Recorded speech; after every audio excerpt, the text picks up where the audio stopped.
So welcome to another exciting video, and in this video we're going to talk about access lists. So we're going to keep this very basic for now, and then we'll move into a more complex topic at a later date. But essentially this has got a scenario where we've got an authorized user at the bottom left and then an unauthorized user at the top, and we want to restrict that unauthorized user from accessing the server through an access list.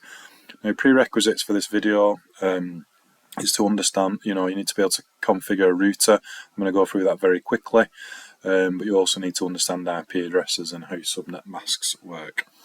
Okay, so I'm going to configure this router quickly here. So get into the CLI, and then we want enable, and just sort of move this to the side so you can see what I'm doing. And then we want configure terminal. Select the interface that we want to configure, which is a gigabit Ethernet 0/0/0, and then give that an IP address 192.168.0.1, and then the subnet mask. Turn the port on.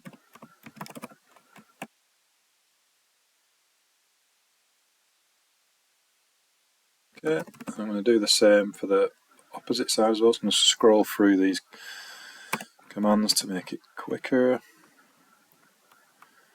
I want this one to be 1.1.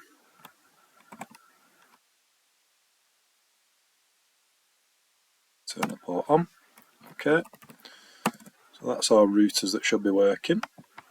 I'm going to give the server address as 1.2.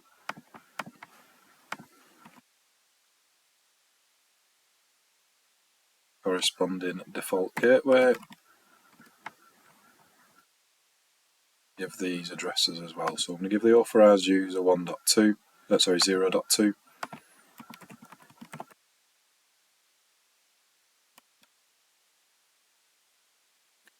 Correct default gateway, and then the unauthorized user is going to be 0.3.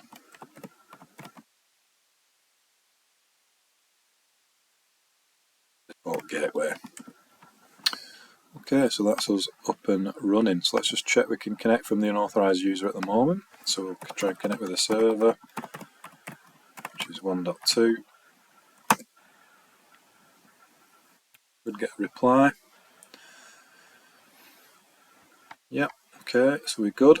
Okay, and the next step now is to create the access lists. So in this config line here, the command is access -list 1. So 1's the number of the access list, because you can have many different lists. And we want to permit 192.168.0.2. Scroll up this one, and I'll go change this to deny.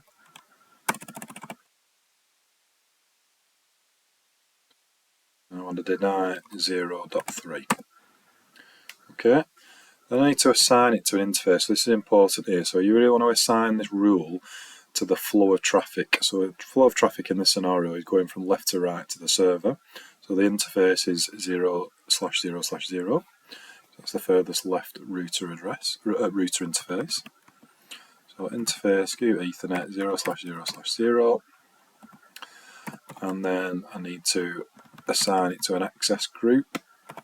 Or it's rule to access group 1, and then that's for inside. Okay, press Ctrl Z, take me to the beginning. Okay, so now at this point in time, if I ping from the unauthorized user, I should get a different result, hopefully. Okay, so now you can see that destination host is unreachable. So that's our rule working. Now if I do it from this one here, which had the permit on, should get through. Yeah, okay, so you can see we got a reply there.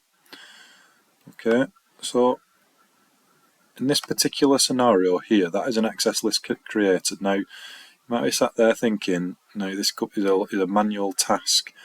If I've got a network where there's hundreds of different devices, then this is quite a long process to sort of whitelist each device coming through or block each device coming through. So What we want to do here as well is we've got potential vulnerability where if someone comes along and plugs a device into the switch, they will be able to access that server. So we're going to restrict that from happening. Okay, so if I get back on the router now, I'm going to deny pretty much all connectivity from this particular network. And this is a bit more complicated here, so I need to go back through my commands. Okay, and then I need to go, so I'm going to use the same access list number, deny the network this time, which is 192.168.0.0. Okay, now at this point we need also another number which is called a wildcard mask, and to work out a wildcard mask you've simply got a subnet mask and you subtract the subnet mask from 255. So I'll explain this one. I'll bring up a notepad. So the subnet mask for this particular network, so we're using defaults at the moment, is 255.255.0. What you do is you subtract 255.255.255.255.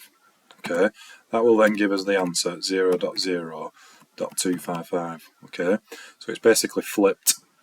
Now it gets more complicated when you're not using defaults. So if you had a 252, for example, you would expect to see a number 3 within your wildcard mask. Okay, so that's what wildcard masks do. Okay, so in this particular scenario here, we need to add that wildcard mask. 0.0.0.255. Okay, and we just need to do the same thing. So we need to add it to the interface. So the interface is still the same, and then we do the same command again, which is IP access group 1, and then 1, and then we can exit. Okay, so let's just test this now. So let's play a role play where someone comes along with a laptop, they plug it into the switch,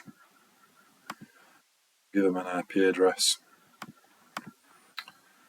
of 192.168.0.4,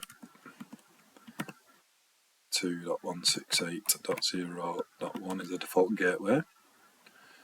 Okay, now if we go now and ping, we should get the same result, pinging the server. .2. We should get a destination unreachable again.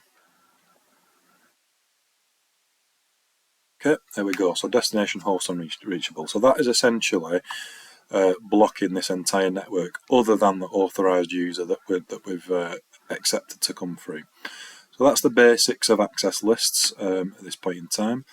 I strongly recommend you create your own scenarios, go the next step further and come away from default subnet masks, and you will master access lists at this level. Okay, thank you.